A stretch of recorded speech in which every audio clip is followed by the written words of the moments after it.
And welcome again to Cottage Talk. I am Russ Goldman. This is my preview of Fulham's match on Sunday against Aston Villa. I'm going to be sharing my 5 keys to victory for Fulham against Aston Villa in this show.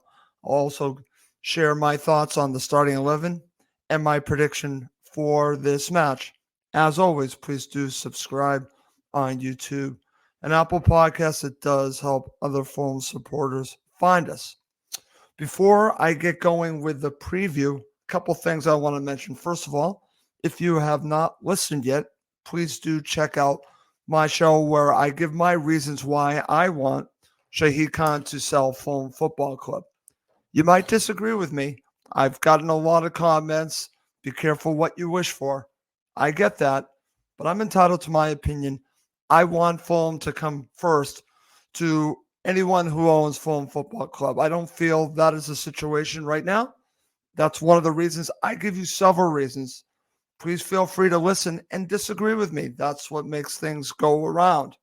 We don't have to agree, but we're all Fulham supporters, and I do hope you take a listen. And I definitely want your thoughts on it. So please check out my latest episode, which I recorded on Wednesday, the reasons why I want Shahid Khan to sell Fulham Football Club. Okay. So let's get to it. And the results did not go Fulham's way. If you look at the table today, you look at the results, they were not good. They were not in favor of Fulham. But I'm going to ask you this question, anyone listening. What's today's date? Today is November 11th, and we have a long way to go in this season, a very long way to go. So to be concerned about where Fulham are right now, I think is a little overblown, but I know that there are people out there that are concerned, that they're worried. So I'm going to share this because, listen, Fulham are where they are right now. The table doesn't lie. They are currently sitting 16th. That's where they are. So the table does not lie on that. It absolutely doesn't. However, the fixtures upcoming don't lie either, because there are several matches upcoming where Fulham can get points, which is called what it is. So you can worry like crazy because Fulham are where they are right now in the table. But you can also look at the matches upcoming and thinking, I don't think they're going to be on 12 points as we get to Christmas. I don't see that happening. But you see these results from Bournemouth, Everton, and I guess it's easy to get a little bit concerned. I'm not. I'm absolutely not. I'm confident Fulham will not be in a relegation battle. Yes, I said the word. I told myself I wouldn't, but I'm going to say it because it's all over social media. I'm not worried about it. If Fulham are sitting at the bottom of the table in those 3 relegation spots at Christmas, I'd be worried. I absolutely be worried. That would be a very bad sign. But we're nowhere near that right now. So if you look at the upcoming fixtures, I just want to put everyone into perspective with what I'm talking about, because I know where they are on the table. I see it. I'm not blind. I'm not blind to the results. But after this match upcoming against Aston Villa on the road, which is a difficult match, Fulham are home against Wolves. They go on the road to Anfield to face Liverpool. That's followed by home matches against Nottingham Forest and West Ham. Then they're on the road against Newcastle United. As you can see, they can be beat on a certain day. Then Fulham are home against Burnley. Then they're on the road against Bournemouth. And then we start the second part of the season when they face Arsenal at home. So those are the upcoming fixtures. And of course, there's also that Everton match in the Carabao Cup. But I just mentioned to you, I see several points still out there for Fulham Football Club, regardless of the fact that they do not have a striker that can score goals.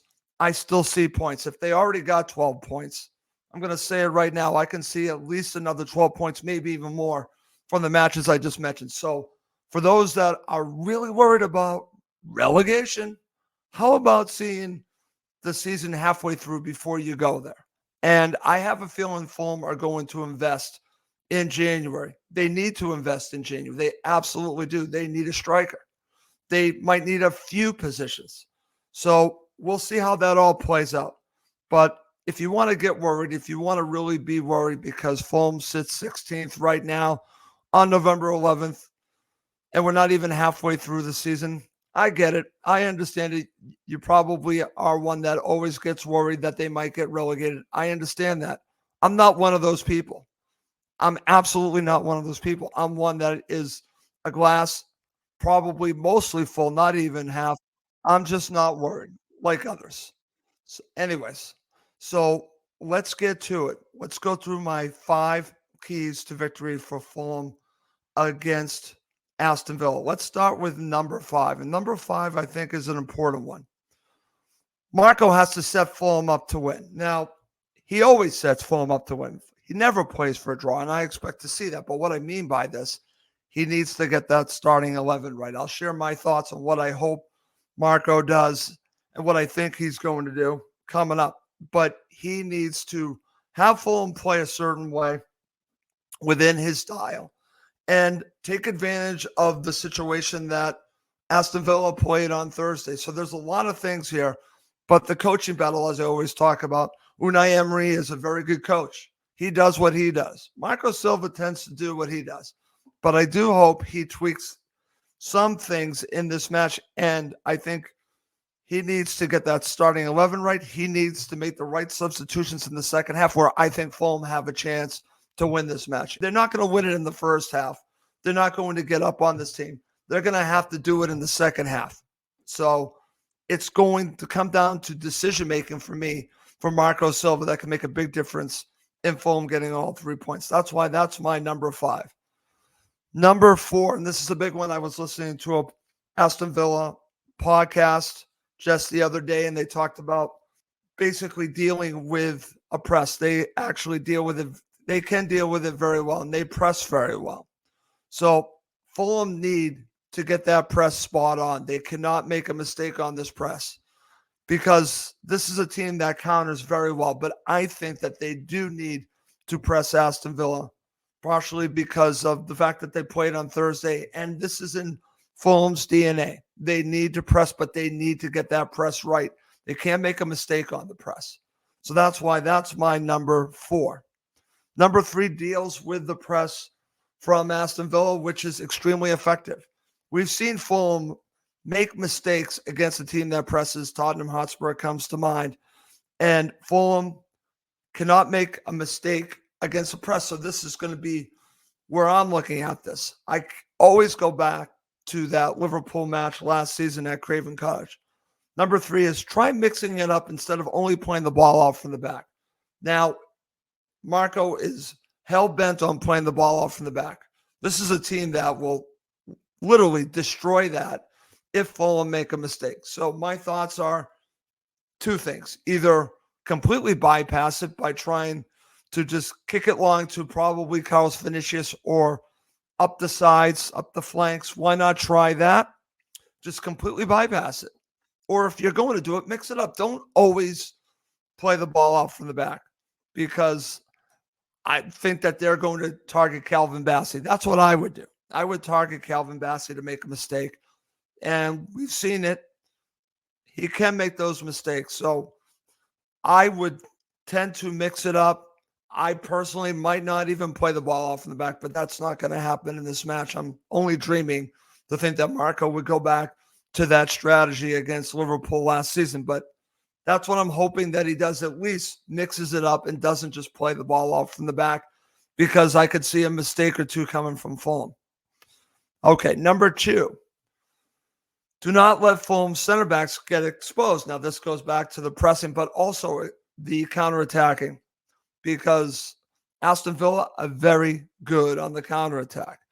And you don't want to leave a player like Tim Ream on an island one-on-one, because that's where he can get exposed for the lack of pace, and you can really take advantage of him.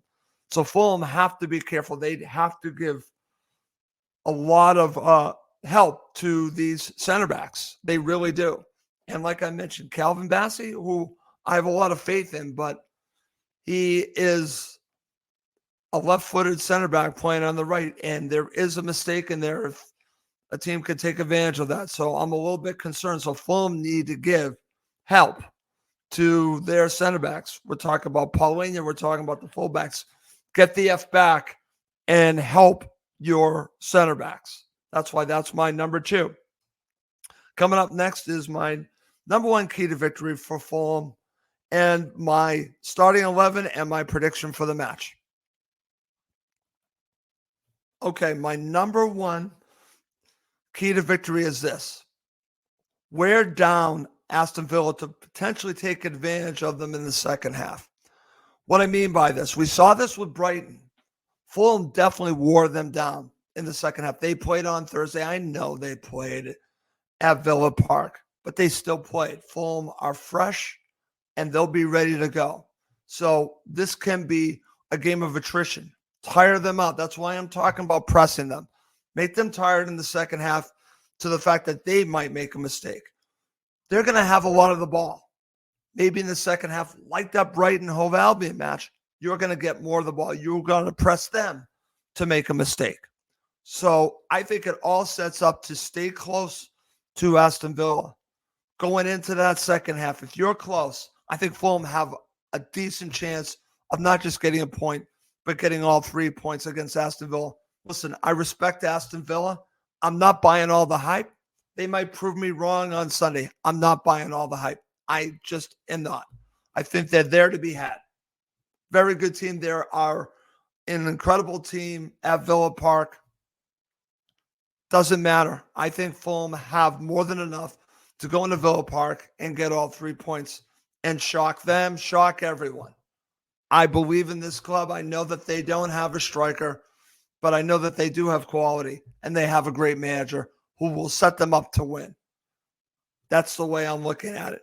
But I think they need to wear them down, get them into the second half close, and see if you can not nick a point, nick a win. That's the way I'm looking at it. Okay, so let's talk about the starting 11. This is going to be interesting for this match because when you look at it, it looks difficult. Like I said, the match itself looks difficult. But if you're matching up with them, I think I see some situations where Fulham, with their starting 11, if they get it right, I think that there's something there for them. But we shall see. So let's talk about the starting 11. I'm going to go with Bernd Leno. I will go with Castagna, Anthony Robinson. Center backs are going to be Ream and Bassi. Then we get to the conundrum. What do you do in the middle? This is where it gets interesting. So obviously it's going to be Paulinho. I'm going to say it's going to be Iwobi and Pereira. Willian on the left. I'm going to go with Bobby Decordova-Reid on the right and Carlos Vinicius up front. The reason I'm going with Pereira, I'd like to go with Lukic and Iwobi being your number 10, but I feel that Fulham need to press, and Pereira is a good pressing player. So I'm going to include Pereira along with Carlos Vinicius because I think they need to press Aston Villa. That's going to be a starting 11. What I believe that Marco's going to go with, I think he's actually going to go with the starting 11 I just gave you. I don't think there's going to be any difference there. I think this is the starting 11 that Marco's going to go with. Let's see if I'm right about that. Okay, so let's end with a prediction for this match. And I know everyone is predicting an Aston Villa victory. That's easy. Of course it's easy. They're at home. They are where they are. They're currently doing great in the league. They're doing great in Europe. Everything points for 3 points to Aston Villa. I saw them this summer in the Premier League Summer Series, and I wasn't overly impressed. I remember them from last season with Unai Emery, and they beat Fulham at Villa Park, and I thought, okay, they were a little bit better, but not a hell of a lot better. I think Fulham will be prepared for this match. I do respect them, but I don't think they're this juggernaut. I'm going for an upset victory. I'm going 2-1 to Fulham. I don't know how Fulham are going to score 2 goals, but I'm going 2-1 to Fulham with the upset and go into the international break. Everyone's giving the 3 points to Aston Villa. I'm not doing that. I'm actually going in reverse. 2-1 to Fulham. I'm an optimist. I'm going for the upset. Okay. Well, that's going to do it for this episode of Cottage Talk. As always, please do subscribe. on YouTube and Apple Podcasts. It does help other phone supporters find us. That's going to do it for this episode. My name is Russ Goldman. Thank you as always for watching and listening to Cottage Talk, part of the talkSPORT Fan Network.